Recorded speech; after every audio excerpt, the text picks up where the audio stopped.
Nuclear war. Is it upon us? I'm not sure. Quite frankly, I don't know what the hell is going on between Russia and Ukraine. Well, actually, Russia in itself. But I'm going to take you through some tweets. I'm going to show you what some really intelligent people are speculating and reporting. Before we get into all these tweets, I just want to make it known that I do not know what to believe.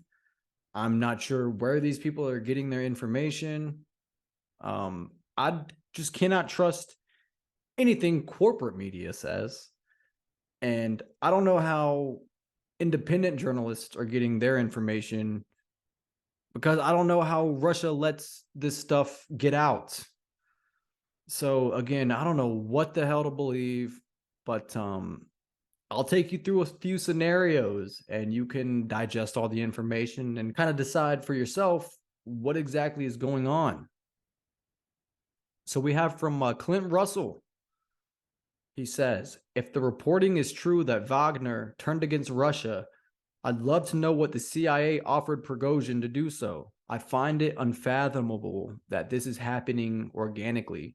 Before I get into anything else, I would like to remind you all that not even a week ago, the Pentagon reported that there was an accounting error where they missed $6.2 billion that went to Ukraine.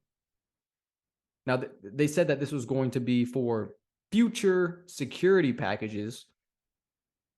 It looks like the future has arrived. I'd be very surprised if that 6.2 billion was not at play in this scenario. Whenever the Pentagon, the White House, corporate media put out a statement like that, they're just prepping you for some shit. And I think this is that some shit. So let me take you through some more tweets. I really like what Konstantin Kisin, he made a little thread, and this explains the lead up quite well. Konstantin Kisin says, a lot of people asking what is happening in Russia. Basically, for many years, Putin has been funding a mercenary company called Wagner and using them for military operations in other countries, especially Syria and various African countries. During the course of the Ukraine war, there has been growing conflict between the Russian Ministry of Defense and the Wagner Group, which has also been fighting in Ukraine. I wrote about it here, and if you want to go check out his little article, you can do so. After taking Bakhmut, a city in eastern Ukraine with heavy casualties, Wagner rotated to the rear. As they were withdrawing from the front, they claimed that their path had been mined by Russian Ministry of Defense forces. Bomb disposal engineers they sent to deal with this came under fire. Wagner returned fire and eventually detained a Russian army colonel who they beat up and recorded apologizing. The point is there has been a growing and increasingly kinetic conflict between a mercenary unit and the Russian Ministry of Defense. Last night, Wagner claimed its positions had been attacked with airstrikes launched by the Russian Ministry of Defense and in response began moving towards Moscow in order to detain and execute Defense Minister Shoigu and the head of General Staff Gerasimov. Excuse me if I'm mispronouncing all of this stuff. I am American, not a Russian or a Ukrainian. Vladimir Putin, who has not commented on this conflict for months, has finally stepped up and declared that this is an armed mutiny. In the meantime, Wagner has seized control of a major city, Rostov-on-Don, and shot down several Russian Ministry of Defense helicopters. The situation is ongoing. And here's a video of an alleged airstrike.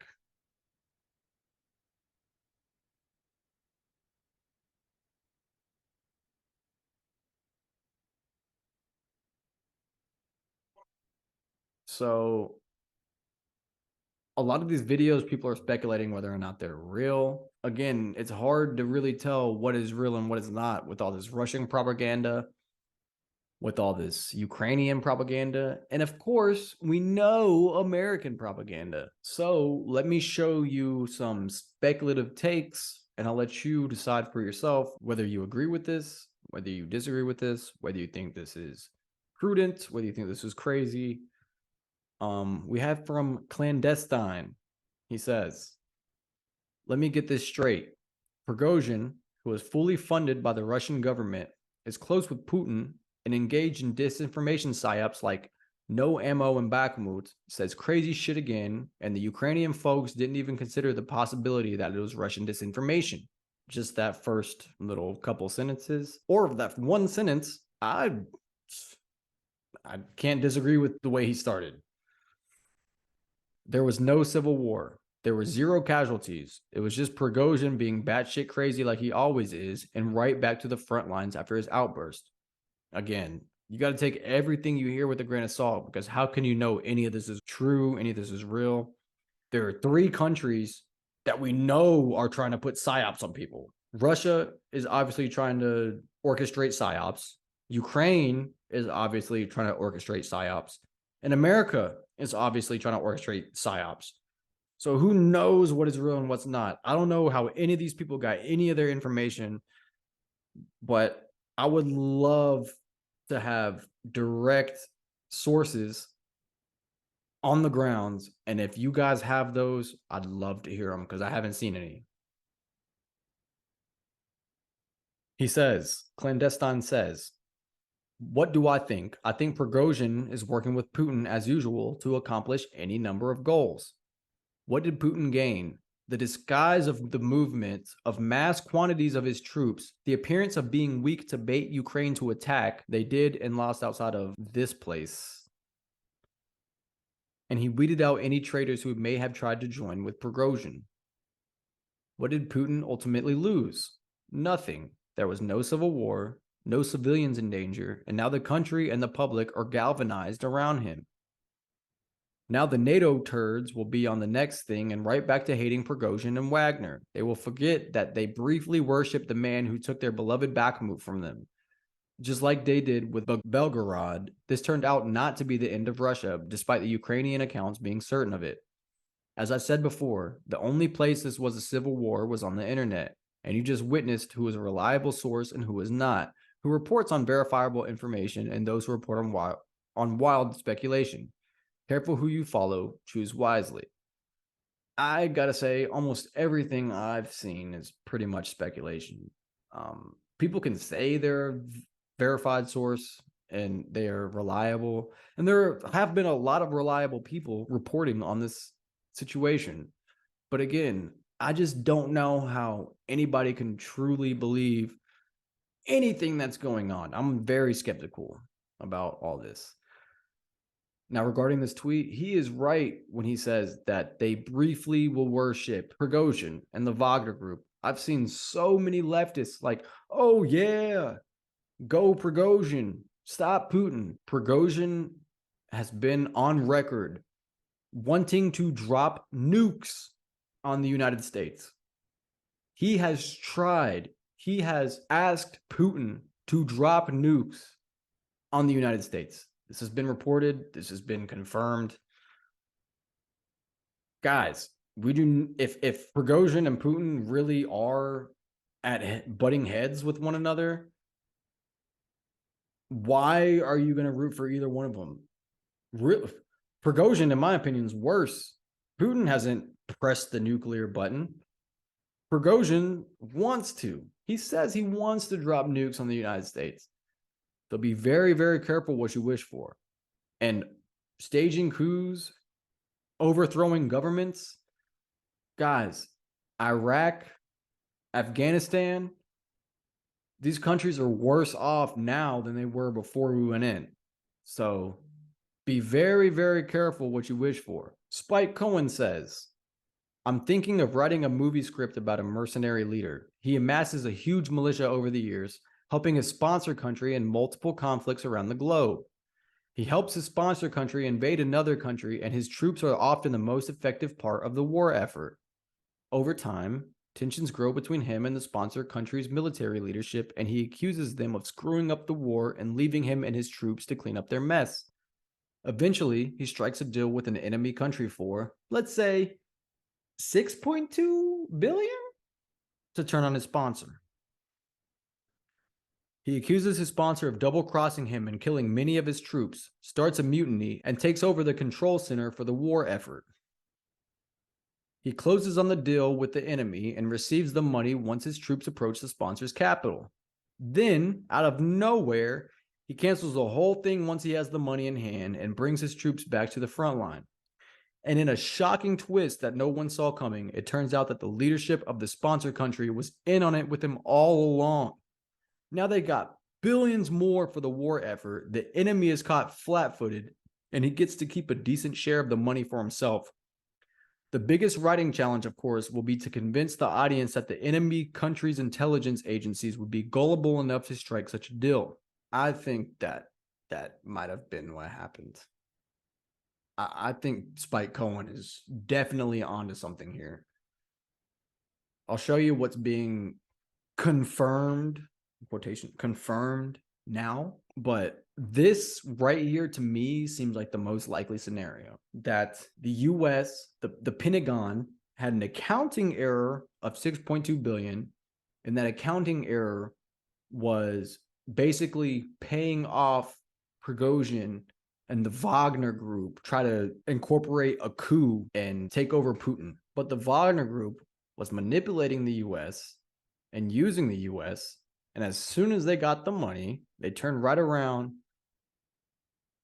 and went right back towards their leader, Vladimir Putin. I think this is the most likely scenario, but man, I just really, I don't know what's going on. I really don't. And Clandestine is saying, which I've seen a lot of people saying the opposite of this, but he's saying, I didn't know so many fell for this, but there is zero evidence that Wagner shot down Russian aircraft. Now it's being said by Russia that this did happen, and people are using that as confirmation. But if you take Spike Cohen's tweet in consideration, then they would want you to think that Wagner did shoot down Russian aircraft, right?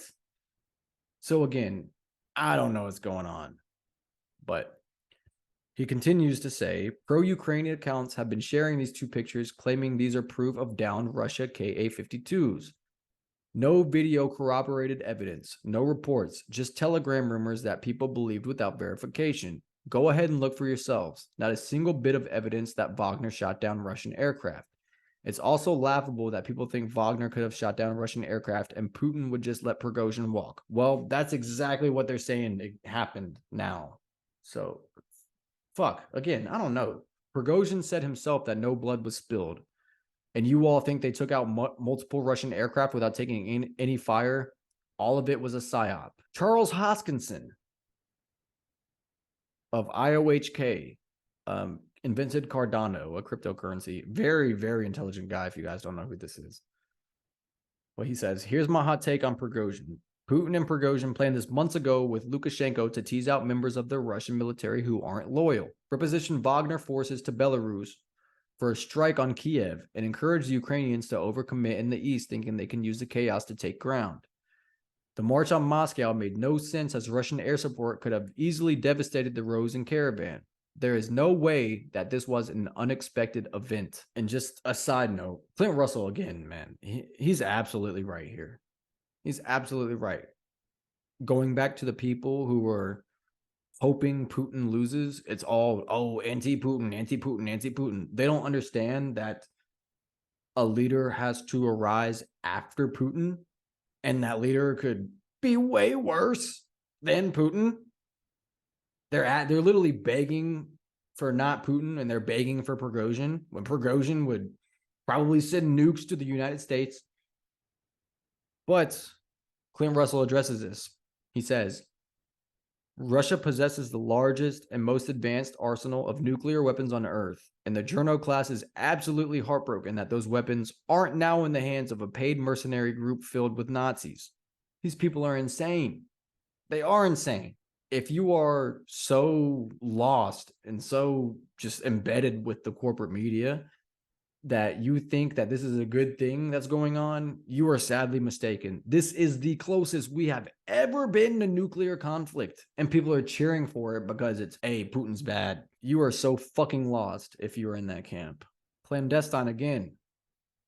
All jokes aside, what did we learn today? We learned that the Western media apparatus and the American public largely know absolutely nothing about the conflict in Ukraine, Russia.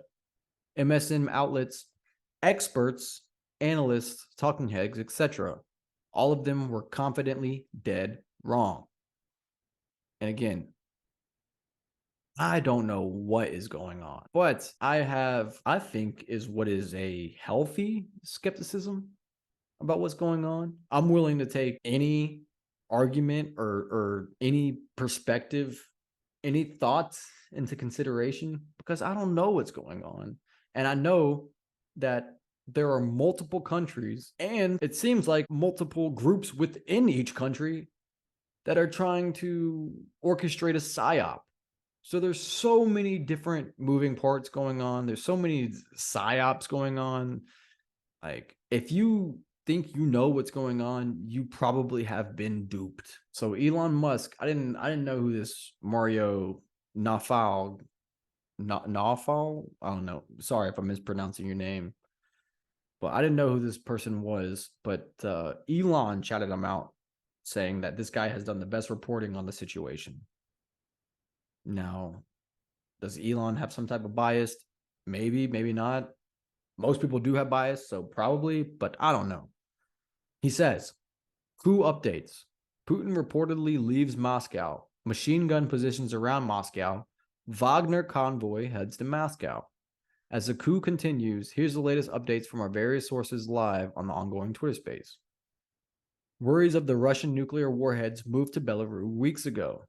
Wagner forces continue their advance to Moscow with limited strikes by the Russian Air Force. Reports of Putin and other officials leaving Moscow and heading to St. Petersburg based on the movement of military VIP aircrafts. TASS, which is government-controlled media outlet, reported that Putin is heading to St. Petersburg, but Putin's press secretary refuted those reports. It is very unusual and rare to see such a disconnect between TASS and the Kremlin. His thoughts.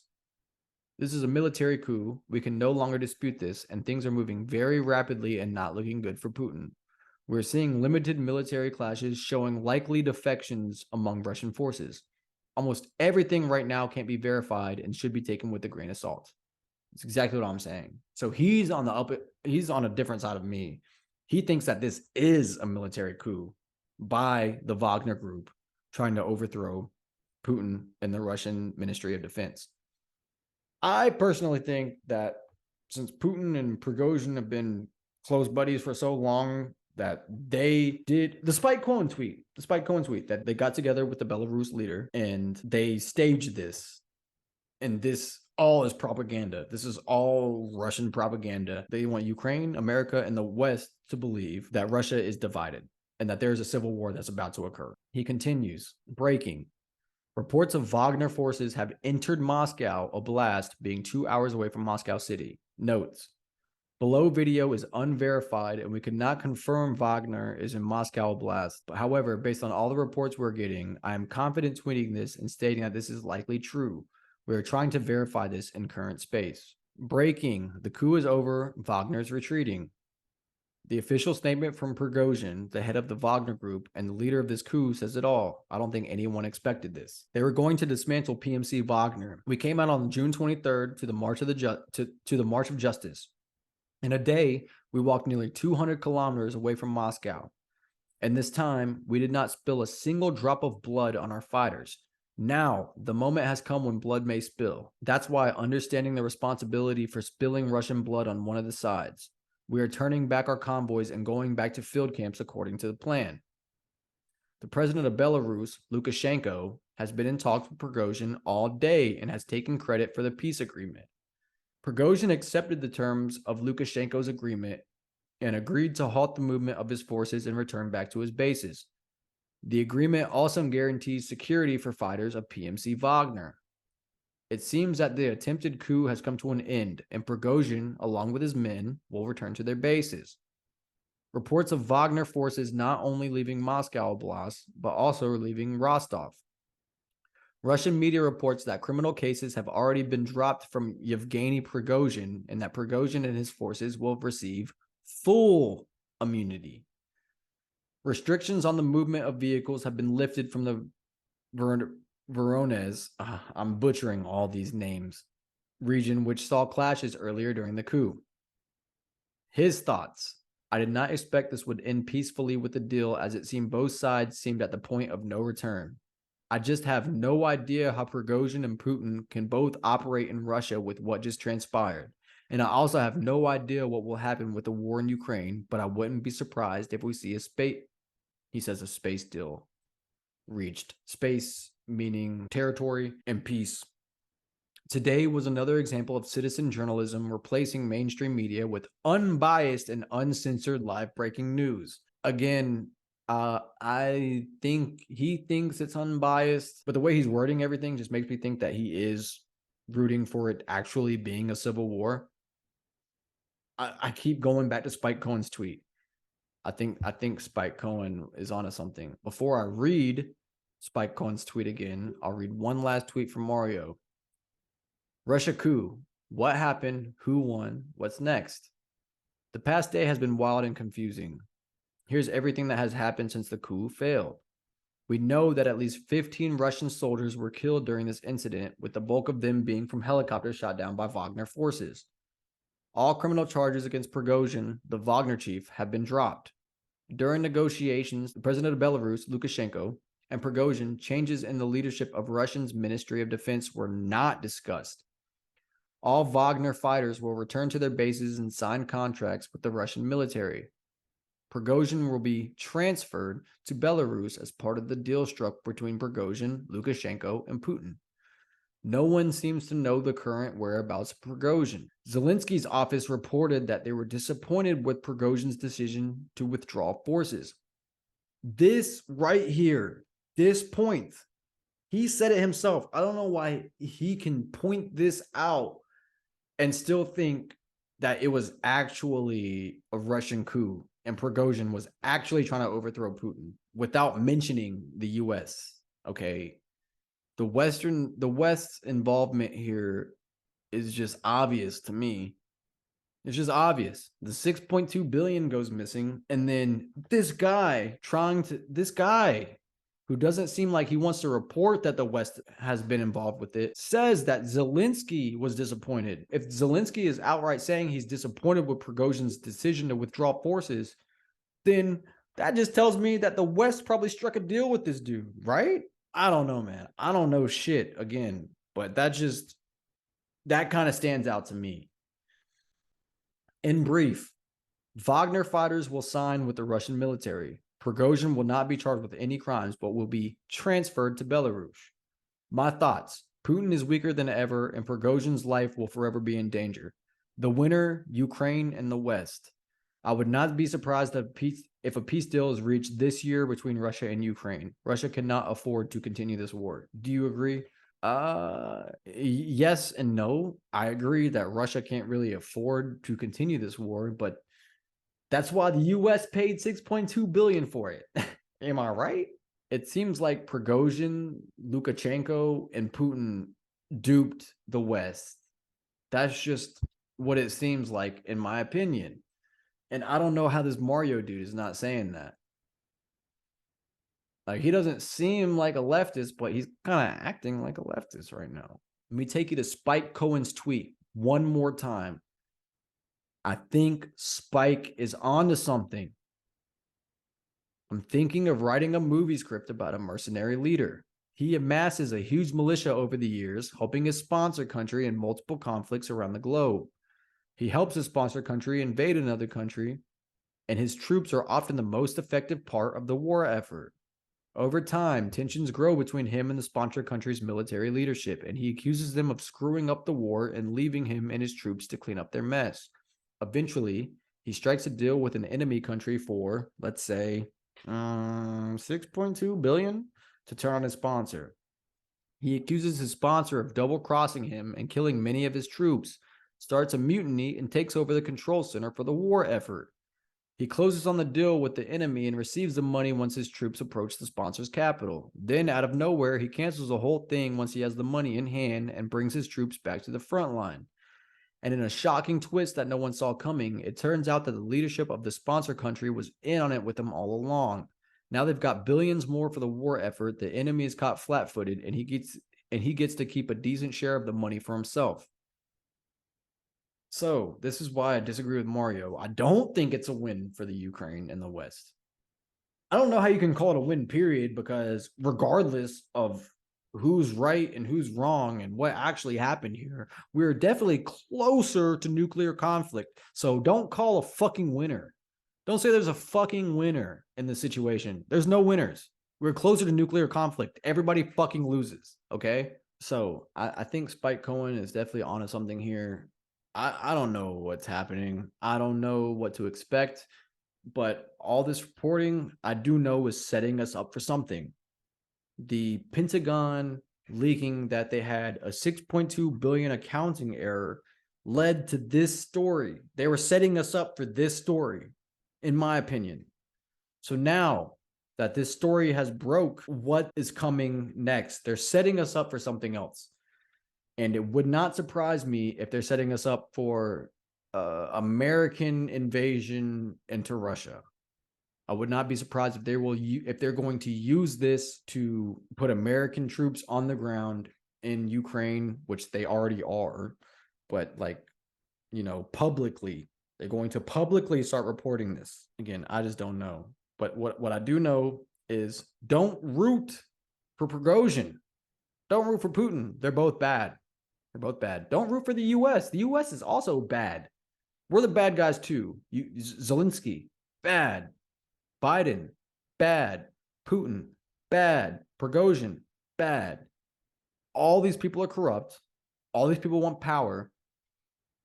And they do not have your best interest. So if you are sitting in front of your phone or whatever screen you're reading all this shit off of, or listening to, or watching, and you are rooting for somebody, you got duped. Don't root for somebody. Root for peace. We want the peace deal to be struck. That's what we're rooting for, peace. We're not rooting for this guy or that guy. We're rooting for peace. I'll leave it there. If you like this video, hit the like. If you like this video, hit the subscribe. You can follow me at StrottyT, StrottyT. Peace.